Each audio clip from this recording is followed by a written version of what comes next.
বিধানসভাত অখিল গগৈৰ কথা শুনি অচেতন হৈ পৰে মুখ্যমন্ত্ৰী।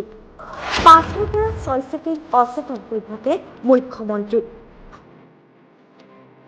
সাংবাদিকৰ মুখত অখিল গগৈৰ নাম শুনিলেই মুখ্যমন্ত্ৰীৰ টেনচন হয়। অখিল গগৈৰ নাম শুনিলে ঘৰত সোমাব নোৱাৰা হয়। অখিল গগৈৰ নাম লোৱাটো সাংবাদিকৰ জোৰ। প্ৰায় ৰাজনীতিৰ মচলত চৰ্চাত থকা দুজন ব্যক্তি হ'ল মুখ্যমন্ত্ৰী ডক্টৰ হিমন্ত বিশ্ব শৰ্মা আৰু গৌৰৱ গগৈ। দুয়োজনৰ মাজত প্ৰায় হয় বাকযুদ্ধ।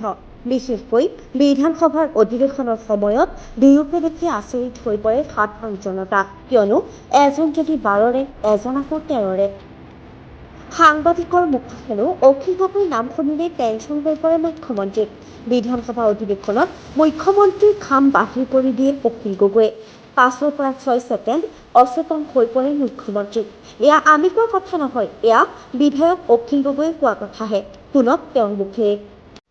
মানে মুখ্যমন্ত্ৰী আপোনালোকে মোৰ নামটো কিয় মুখ্যমন্ত্ৰীৰ আগত কয়? এনে মানুহটোক কেলে এনে টেনচন দি থাকে? মই বিধানসভাত মানুহটোৰ একদম ঘাম বাহিৰ কৰি দিওঁ, 5 ছেকেণ্ড 10 ছেকেণ্ড একদম চেন্সলেছ হৈ যায় এনেকে। আপোনালোকে দেখিছে নাই? চেন্সলেছ হৈ যায় নাই বাৰু? মই এবাৰ বিধানসভাত যিকেইটা দিছো, 2বাৰ এটা ভাষণত 2বাৰ তেওঁ চক খাই এনেকে, এবাৰ 5 ছেকেণ্ড 6 ছেকেণ্ড মান। আপোনালোকে ভিডিঅ'টো অলপ ক্লজ কৰি চাব।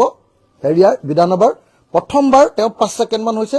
তাৰ পিছত সিটো যেতিয়া বেয়া কথাটো আৰু কৈ দিলো যে আপোনাৰ আমুক বুলি, আপোনাক এনেকে পিটিছিলে বুলি, তেতিয়াটোতে 7 ছেকেণ্ড মান ৰৈ গৈছে।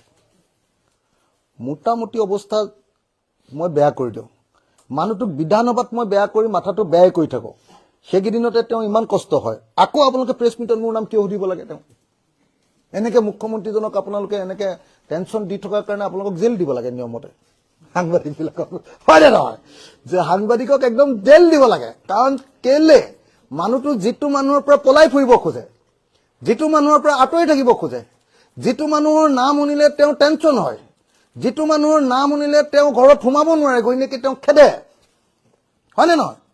সেই মানুহটোৰ নাম হকে বিহকে আপোনালোকে যদি কৈ থাকে, হিমন্ত বিশ্ব শৰ্মাইটো কবই লাগিব যে কোন অখিল গগৈ। নহলে কাৰণ মোৰ বিষয়টোত সোমালে তেওঁ এটা কথা জানে যে মোক সেইটোৰ পৰা তেনেকে যেনে তেনে কাটি খাই আহিলে ভাল, মোক কিবা এটা কৈ দিলে মই তেওঁৰ ওপৰত 10টা কথা কৈ দিম। আপোনালোকে দেখিছে নাই?